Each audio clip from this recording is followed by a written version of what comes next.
Wasn't it great to be a kid? Remember being a kid and we all had big dreams, big goals, big plans. But then as we age, we realize that it's always not the big things that count. It's the little things that matter Yeah. the most. Maybe you're feeling like you somehow missed out on the big plans that you had, that you never really made it big. You never wrote that a great American novel. You never ran a corporation, made millions. But will that really matter to you when you die? This is Finish Strong, and I'm Dan Wheeler, and Brian Rowland and Terry Steen are here, and our producer, John Matarazzo. We're all here, guys. I know we all had big dreams as kids. Tell me about yours.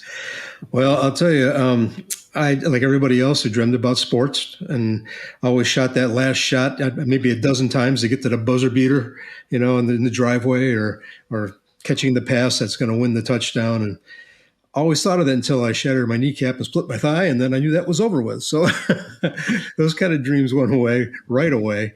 But yeah, it's great to have big dreams and then set goals and go to achieve them.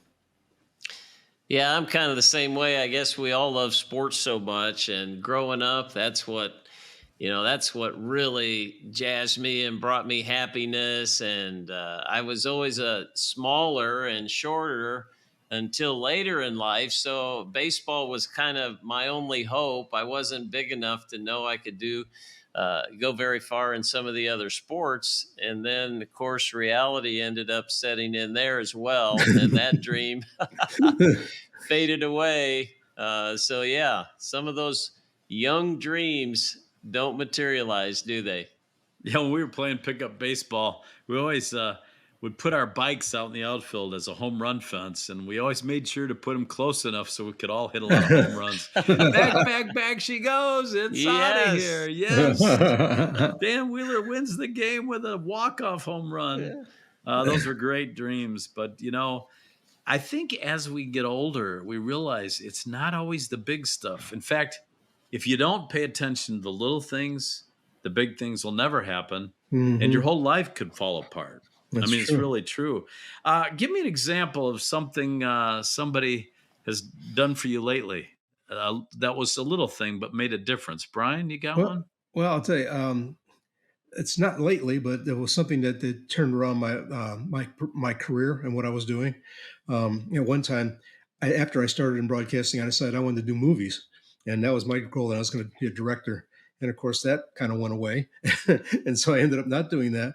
But the way the media was changing, going from broadcasting to the new medium, what we're doing here right now, um, I needed to get involved somehow. I needed to learn this business. And a fellow believer, John Lewis, he called me one day and said he wanted me to meet somebody, and that was my boss over at TotoCast, and that was doing the live pay-per-view events over the internet and just learning the whole setup.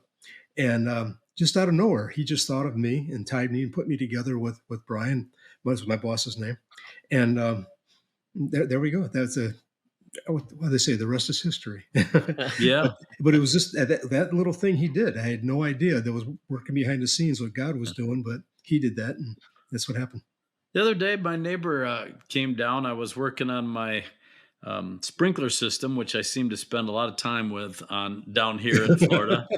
Oh my goodness! Can't wait to go to Michigan where you don't have sprinkler Oh, systems. It just yeah, freezes. yeah. Everything So freezes. The pipes and breaks. yeah, but this guy came down and spent some time with me, and wouldn't you know that 5 minutes when he programmed my Rainbird turned into an hour and a half discussion about the Lord, and just Wow. turned out we had a great time. And he is a believer, and he wants to know the Lord better. So he's going to follow us on fearless faith with what we're doing. So that was kind of neat. How about a little thing you did for someone recently? I can think of one right off the top. Um, I'm thinking right now. Well, we have a neighbor who recently had a stroke, and his wife is just they're older couple, and she's handed everything. She's supposed to be taking care of everything in the house that's going on now. So all of our neighbors have pitched in, and Deb put a schedule together, and they have two dogs, and so we every day we have a schedule where we will walk their dogs and take care of it. Mm. So Mhm. Val has a chance to to eat. She has a chance to spend time with her husband alone while he's home now, but she's taking care of him. She's the caregiver, and so that's the little things that we're doing to participate and to help her, so that can relieve her and her duties. And the same thing happened when we did the hurricanes here. We all just chipped in and we're putting the shutters on the windows for everybody and that, and picking up all the furniture, the lawn furniture, and that. Those are the little things that make a difference. May seem like a little thing, but to her, it allows her to live her life and do the things she needs to do right now Yeah. with her husband. So it's helping her live. That's a good one. Terry, You know what? do you ever do anything for anybody else? Well, it's very rare, but I've had to go back, and I'm having trouble. I knew this would be a tough one for you. Does That's- Karen I do was anything for wondering- anybody? I was wondering, you guys, why you were doing all the talking and you really weren't including me because you knew I would just embarrass myself. We were like, boy, we don't know if Terry's going to come through on this one. I'll tell you what Just does come kidding. to my mind is marriage and relationships. Mm. And when you think about the little thing, our lives are made up of the little things when you really get down to it. The big things don't happen very frequently. So if we were just focused on the big things, we'd be in trouble. If your spouse is just waiting once a year to get a Valentine's gift and think that's communicating love, she wants to hear I love you every day. You know, that's the Yeah. way that works. Karen and I are doing a married couples, young married couples small group in our church. And one of the things we're encouraging each couple to do is what we call have a submission competition. Ah. How can you submit? Let's compete. And we're saying race to the back of the line. What can you do for your spouse? Try to outgive your spouse. And so That's Karen it. and I were at lunch, fixing lunch here. I think it was yesterday. And we had some leftovers. And Karen was like, hey, let me make you some rice to go with those leftovers. And so I thought, oh, thank you. And so the competition begins. So then I go, I'm going to wash these dishes while you're fixing the rice. So I'm washing the dishes. And then she gets done with that and goes, hey, your chicken pieces are too big. I'm going to cut those in half for you. And I'm Oh, like, boy. Oh, my no, goodness. what can I do? But it's the little things that mean so much to Yeah. us. Yeah. You That's didn't good. go out and clean the garbage can with a toothbrush or I something? didn't go like that far. I didn't go that far. Well, I helped with a little thing that turned out to be a big thing this past weekend. Brian was sleeping and his wife Deb wait a was minute. out. Brian wasn't bowling. feeling good. He wasn't Oh, feeling Brian well. wasn't okay. Brian wasn't feeling good. Thank you. And she was working, pulling these big, thick grasses out. And I thought, Buffalo. oh man, Buffalo I grass. should go out and offer to help her. And I went out and she had this huge one and we got it up in the car. You know, it's all these grasses and then there's a huge clump of dirt on it. We tried to knock the dirt off. Well, we got it up to this dumpster and I got under where the clump of dirt was because I thought I need to be the man here. And man, as we were pushing it up and over, I just felt something. And as you know, I'm doing this podcast with an ice pack on my back. Oh, Oh, man. man. Well, she said it was so- pretty light.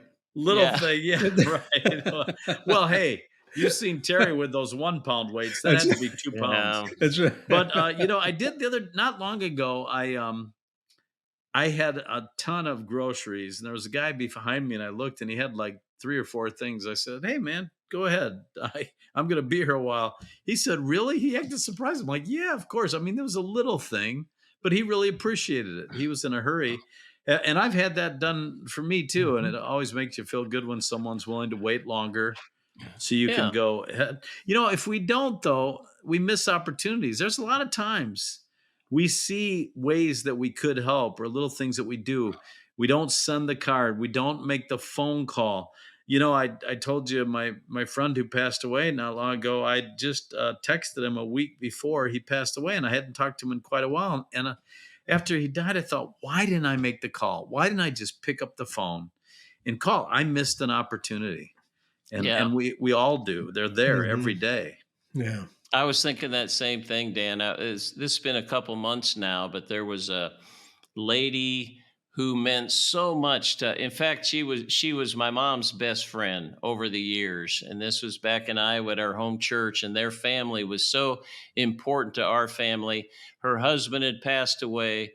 I had heard that she was not doing real well or feeling well, and she would come to my mind every so often. And I told Karen I need to just pick up the phone and give Irene a call, and I never did it. And before I could, she passed away. And it was another one of those things when you sense a nudge, that's Mhm. God. That's God Mhm. nudging you, whether it's a phone Mhm. call, whether it's a Right. text, whatever that is, or even if you're out in the parking lot of the grocery store. And that happens to me for some reason frequently when I'm out in a store, a grocery store, a hardware store, or whatever. My mind tends to go because I see these people that are a little immobile and feel like I need to help them or take their cart. One lady was trying to help a handicapped man into actual husband into her car after getting groceries the other day. And so I ran over to the car and just helped her some and took the card and put it back for her. And she was just so grateful. I just don't think that happens enough. I don't think Mm-hmm. people look for those little things that can truly make a person's day.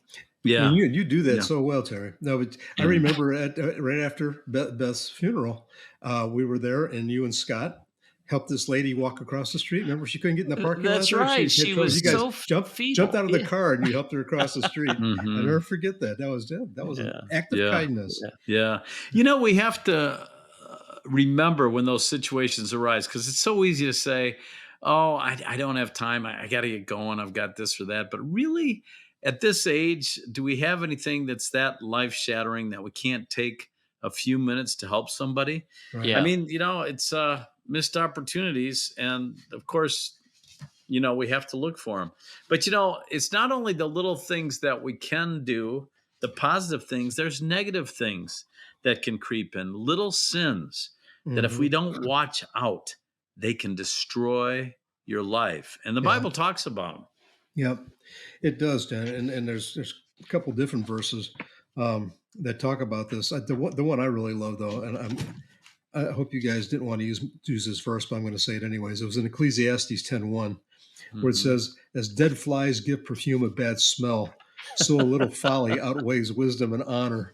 I love that. Mhm. It's true, Yeah. because the heart of a wise man is inclined to do right, but the heart of a fool lacks sense. And he shows how everyone, I'll just be blunt, it shows everybody how stupid he is when he's walking down the street. I mean, you could Mhm. just see it in the person that they're being foolish, and there's things that they pass by in helping people too. And but I love that verse because I think it really sets it straight on being right and being wrong. Yeah. Yeah. I was thinking of James 3:5, where it says, even so, the tongue is a little member and it boasts great things. Right. It's easy. The big sins are easy to spot. They're Mhm. glaring. They're the Mhm. ones that, like, oh man, people will know if I do that. Right. But it's Right. the devil knows that too. Sure. So it's the little ones Hmm. that creep in and slowly start overtaking us. And we don't jump into some big sin, but we do the little thing that starts leaning us that way. I was reading an article the other day about we get so consumed with the glaring big things like death. How many, talking about animals, what animal do you think kills the most people? Our mind immediately goes to a shark or a wolf or a crocodile, and a crocodile might kill 1,000 people a year. Yeah. Sharks kill 10 people a year. Right. Snakes kill 50,000. But what animal kills the most people? I got it. What? Cattle. It's the beef. You have heart attacks. No. Oh, that's not it. Oh. Mosquito. The mosquito. Mosquito. Ah. Mm. It has all those diseases and it kills over 1 million people a year. It's the little thing. Isn't that We get wild? so focused on the big thing. That's where our mind is. but it's Yeah. the little thing that can take us down. Well, Wow. Solomon, the wisest man that ever lived, in Solomon 2:15 said, "The little foxes destroy the vines." If you Yeah. let one or two of those little sins get into your life, they can grow, they can fester, and they can bring you down. Yeah. Yeah. So it's the little things that matter, the little things that count, the little good deeds, a kind word, helping a stranger, a smile, Hmm.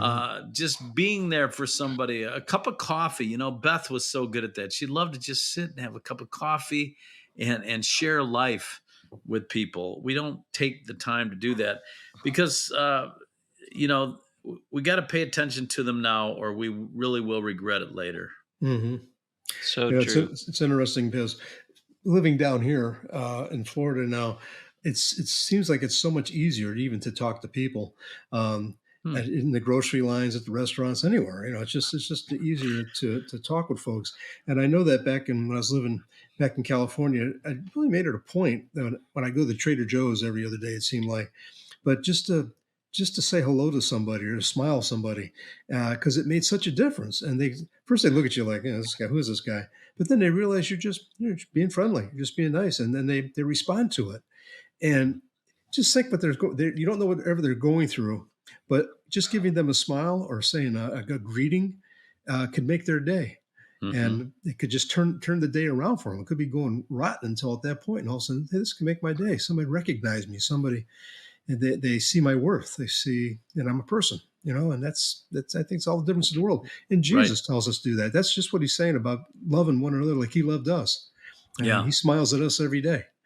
And that's what at least we can do Yeah. to somebody else. Beth used to sit on that couch in our sitting room and say, "Come have a cup of coffee, Dan." And so many Mm, times I said, "I'm too busy." And then when she died, boy, that just haunted me. mm, Mm. I wish I would have taken the time. And of course, once she got stage 4 cancer, that all changed. I had coffee with her every day. Yeah. mhm. It's a shame that it takes something like that, though, to realize, and I wasn't spending enough time at home, not having enough family time. Those little things have to become the big things. Right. And you realize that you were capable of doing that. You Right. just didn't Yeah. do it. Right. And Right. God doesn't expect any more than what we're capable of. We Hmm. think we've got to do these huge, grandiose things. Well, He wants to take and we've said this time and time again, He wants to take what you have and He'll use it. He even come down to faith. He talks about the faith of a small Yeah. little Mustard mustard seed. seed. That's Yeah. all you need. That story of the mustard seed is told 5 times throughout the Bible in the Hmm. Gospels. It's, Mm, he just wants a little bit. yeah. Yeah. And if you'll do the Yeah. little bit, Yeah. he'll take care of the rest. Right. Whatever you do, he'll use Yeah. to further his kingdom and to bless other people. Yeah. An oak tree starts out as an acorn. I Yeah. mean, a tiny little thing can turn into something huge. I'm sorry, Brian. What were you going to say? No, I was going to say in the Bible, how many times did Jesus say to a person, your faith has made you, has healed you, or your Yeah. faith has made you clean, or Right. and it's true. It's that faith that we have in them. It's the little thing though, that faith that could be just that little mustard seed, but all you have to do is have that. And then something big comes out of it. And you're talking about the acorn, Dana. I look at David, this little shepherd boy who, okay, he's taking on some bears and lions, and that's pretty tough for a little guy. But to take on Goliath, that was a major That was a test because new everybody ball ran. game there. Whole Yeah. new Yeah. ball game, and just Yeah. a little guy, and just saying, okay, God, just you're not offend my God, offend my God like that. And Right. he knew where he was going, and God was going to be with him. But I don't think David, up until then, knew that the greatness that he was going to be in God's eyes. He was Mhm. going to be the king, and Yeah. I don't think he knew it. He's going to be the bloodline to Jesus. It's things Yeah. that he didn't know. So it's the little thing that he did and that he gave to the Lord, and look what happened with his life. But the Yeah. flip side is the little things almost took him down. He It's Mhm. made true. that one Yeah, decision that's a not good to point. go to war in the spring with the men. Hmm. And then he ended up going out on the terrace. And then he made just a little decision to linger and Yep. looking at Mhm. Bathsheba. Mhm. And we know the story. So it's the little things. both ways. That's a Yeah. good point. I say that to men, when you're tempted, bounce your eyes. Just don't linger. Yeah. That's when you get in trouble. And Yeah. Yeah. that's when that little thing, oh, what's this going to hurt? Or what's going to hurt if I look at these pictures or that video? Well, it gets you. That's Satan's tool. He gets inside of you and it haunts you. Yeah. And so, what have we learned today that will help us finish strong? We've learned that the little things count, they matter. Because I think there's going to come a day when we'll look back and we'll realize the little things were really the most important things. It Mhm. doesn't matter if you write the great American novel, if you star in a movie, or you produce a great film. You know, when you die, what do you think you'll think about? Who will you think about? The Yeah. people you love, your Yeah. family, your friends, your parents, the people that made a difference. I don't think we'll think at all about what were our accomplishments, right? Other than what Mm-mm. have we done for the Lord? Right. Totally agree. That's something I made a note of here, that my plans moving forward are going to be relational. It's going to be, and Mhm. it's not too late even today to deepen relationships with other people and establish new ones. But if we could tell younger people anything, it would be what you just said, Dan. It's Yep. relationships impacting people's lives are key, however small, however big. And you're right. Those big dreams, sometimes they fade, sometimes they're not where God's leading us. As long as we're walking where He wants us to walk and fulfill those relationships, He's going to bless it and honor it. Mhm. That's a good point Yep. because friendships take work. And I hear guys all the time say, man, I admire you because you have these long friendships. I mean, guys, the three of us, we've been friends for 50 years, but we Wow. had to work at staying in touch with each other over the Mhm. years. Mhm. Exactly. Yeah. Yeah. A thing that comes to my mind, Dan, is what you wrote in your book, Hurricane of Love, and you said, just show up. And Hmm. that's what we need to do every day for everything. I mean, Hmm. just show up. When something comes to your mind, you said the Holy Spirit puts a name in your mind, show up, give them a call, Yeah. jot them a note, do something. Um, I know that when my ex partner in the business and friend Paul Fabian passed away, I Mm. thought about him for a couple months before. It kept coming to my mind, but I didn't Mm, call him. And then I got a Mm. call one day that Paul had passed, and I thought, oh my gosh, I didn't Hmm. even know he was sick. yeah. It's just like that. And so Mm. I let that opportunity go by. I know where Paul's at. I know that he was a Christian and he was ready. He loved the Lord, but it's just that I didn't get a chance to talk to him again. Yeah. And I just broke down and I thought, why am I crying? And I thought, because I'm not going to see him again here and in this earth. I lost Yeah. that chance. And so I don't want that to ever happen again. We all know when that nudge is the Holy Spirit. Yeah. Terry, Yeah. you talked about it earlier, and boy, we got to pay attention to it. We Yeah. can't push it off. Part of really maturing, I think, is learning to listen and for the Holy Spirit and to, Mhm. to when God's telling you to do something, don't miss out on No, your that's true. chance to make a difference in someone's life. I think I did write in Hurricane of Love, there will come a time when we'll realize that the small things are really the big things. Yeah, that's right. Yeah. Yeah. Yeah. I have You know, found myself trying to be more proactive and strategizing or making a plan. And I'm trying to make an effort to, like, once a day or 4 to 5 times a week, go through my phone and just mm, scroll through names and see who the mm, Lord kind of puts on my heart to give a call. So, isn't it great to get a call from a friend out of nowhere, just to yeah, tell them that, or just to have them tell you they're thinking about you and right, wondering how things are going? How right, easy is that for us to do?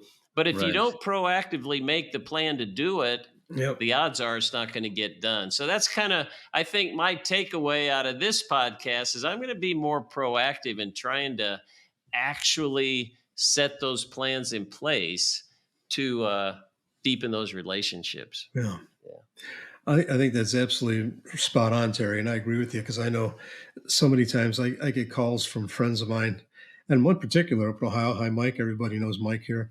Um, he'll call me just out of the blue, just wanting to chat. How are you, man? What's going on in your life right now? Everything good? And you know how much I appreciate that. And I think, how many times have I reciprocated to that? I have, you know, I don't call him Mike as much as he calls me. And I think about that now, especially when we're going through this program and we were putting it together. That was one thing that kept coming to my mind. So what did we learn? We learned that you need to make the call. Mm-hmm. You need to write that card, Yeah. send that text, help that person who can't pay you back. Let someone in line in front of you tip generously, live generously, be generous with your time. Yeah. The little things matter. That's for sure. Well, guys, it's been another great Finish Strong, and we're learning every episode how we can do that and press on for that great prize and hear the Lord say, "Well done, good and faithful servant." Our thanks to John Matarazzo, Terry, and Brian. Thank you, and we hope you'll join us for the next edition of Finish Strong.